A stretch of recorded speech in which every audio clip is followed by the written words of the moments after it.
My name is Ed Cato. I'm here on behalf of Seymour Library to talk a little bit about a pop culture phenomenon. We're here today to help you get smart about Captain Marvel. Now, the whole issue is all about this great new blockbuster from Disney, Marvel's Captain Marvel, debuting on screens today as we record this. But there's a lot of questions in the world of conventions and cosplay. People tend to be confused. They see this character cosplay, but they also see this one called Captain Marvel. And sometimes this one is Captain Marvel. But as you go along, you see different variations of ages and children. Captain Marvel could really be a lot of different characters. This standard lightning bolt has a rich history and always different colors, as you can see, and different genders as well. At the same time, this character, Captain Marvel, was also called Ms. Marvel. Sometimes she's called binary, and you can see some different outfits there. It even goes deeper than that, where Captain Marvel is sometimes this other character who's an African-American superhero. How do all these Captain Marvels fit together, and what is their history? Well, it's kind of convoluted, and if you go to comic conventions, you might be a little surprised. We're here to suss this all out and help you understand. And the story starts back in the 30s in Cleveland. Here's the house of one boy who had a great friend. One fellow was named Jerry, and one fellow was named Joe. They thought they hit the jackpot when they created Superman. They had a rich history in pulps at that time and science fiction stories, and their Superman was kind of like the culmination of many pulp ideas all stirred into one, but really creating this whole new notion of a superhero for the early days of comic books. Their story is tragic in many ways. They didn't get rich off of Superman, and they struggled, but the company that managed Superman was very litigious to ward off all different competitors. So Action Comics starring Superman debuted, and immediately there were other characters like Wonder Man. The company that owned Action Comics made that go away. There was another character called Master Man, who here you can see is doing Superman things like lifting a car up or stopping a powerful locomotive. They worked to ensure that Master Man went away as well. The comic continued as Master Comics, but Master Man was nowhere to be found. Now, there was this other character as well. Debuting in Whiz Comics, originally it was going to be called Captain Thunder, but they changed it at the last minute to be Captain Marvel. They kind of let their foot off the gas in terms of cease and desist letters back in the day. So Captain Marvel continued in Whiz Comics and then even started his own comic called Captain Marvel. Captain Marvel was the first superhero to reach cinema back in the day. Here you can see him screaming his magic word Shazam, which turned young Billy Batson into Captain Marvel and fighting all sorts of evildoers. Captain Marvel continued on, even spilling into other comic books like America's Greatest Comic Book and here a Captain Marvel storybook. He had quite a family that came along with him. Captain Marvel Jr. was kind of like a junior boyhood version of Captain Marvel. Interesting sidebar that we won't get into is this was Elvis's favorite hero, and you can see a little bit of that Elvis Vegas if you squint real quick. Captain Marvel was drawn originally by a fantastic guy, Mac Rayboy. Got a little silly as it went on, but Captain Marvel was like the teenage version. Captain Marvel had a younger sister who was called Mary Marvel. Wasn't really a good superhero name, but as she appeared in WoW Comics and then Mary Marvel Comics, she continued to sell a lot of copies, win the hearts and minds of young boys and young girls back in the day. She always struck me as kind of like the pretty babysitter with superpowers, but she really kind of started this whole Marvel family. So you can see there was another comic with Captain Marvel and all his friends. So Mary Marvel and Captain Marvel Jr. You can see the Marvel cousins in the background and even Captain Dudley. a lot of these covers, you can see Mary Marvel would be in danger. And then finally, near the end, she kind of got her chance. Atta girl, Mary, say her compatriots. So there was some legal shenanigans going on that during this time. It was actually a long legal battle, about 10 years, as the company that owned DC Comics was fighting with the company that owned Captain Marvel, called Fawcett. And after this long litigious fight, the Captain Marvel lost, and the Marvel family kind of went away. It also coincided with the downturn in superhero comics, so there was a little bit less of an interest in that. Of interest to folks who frequent Seymour Library, we've just got to hit the pause button where Captain Marvel in the UK became something very different.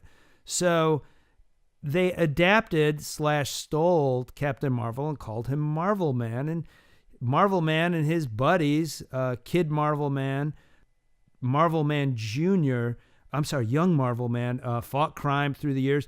They went away until they were resurrected by a Brit writer named Alan Moore, who created some new Captain Marvel / Marvel Man / Miracle Man, as he became known. And then he was followed by a fellow named Neil Gaiman. That was one of his first professional gigs. But getting back to Captain Marvel, the 50s kind of gave way to the 60s. And that name, Captain Marvel, was resurrected a few times. So here you can see an unscrupulous publisher created a Captain Marvel character who, instead of the magic word of Shazam, would say split and divide his body into different portions, even fighting characters who looked like copyright infringement of other heroes like Batman in issue 3. That Captain Marvel went away very quickly. But meanwhile, the company Timely, you may know them really as Marvel Comics today, had a history of a lot of superpowers and a lot of superheroes. You can see great heroes here like Spider-Man and Thor, Iron Man, Agents of S.H.I.E.L.D., Hulk, and that last guy in the green might be perplexing. Well, he was actually called Captain Marvel. He was a space hero. He had a girlfriend who appeared in the second issue, and we'll just pause and talk about her in a little bit. But Marvel, head by Stan Lee in these days, had a history of taking old superheroes from the old days and repurposing them. Daredevil was a character that they kind of co-opted. Ghost Rider, they kind of took the whole thing and then made a motorcycle version. A little later on, guys like Marv Wolfman would take character Black Cat and regenerate her for a new generation. Captain Marvel never really clicked for Marvel Comics. Here you can see him fighting some bad guys and meeting some of his superhero friends like Iron Man and Captain America. He got a costume change near the end, that red and blue. But nothing seemed to really capture the hearts of fans with Captain Marvel. Now, here's an interesting thing, that National Comics, the group that sued Fawcett for Captain Marvel, said, gee, we ought to do something with that character. So they started publishing this new comic called Shazam. Spawned a short-lived Saturday morning show, and it was ushered in as Superman pulls back the curtain, Superman with real 70s sideburns there, to show now his new friend, not this guy he battled in court for 10 years as an imitator, called Captain Marvel. You can see in this comic, they couldn't use the name Captain Marvel as the name of the comic, so they alternated it with, or they swapped it out with Captain Marvel's secret word, Shazam, which is the word that the young boy Billy Batson cries out loud to assume his superhero alter ego.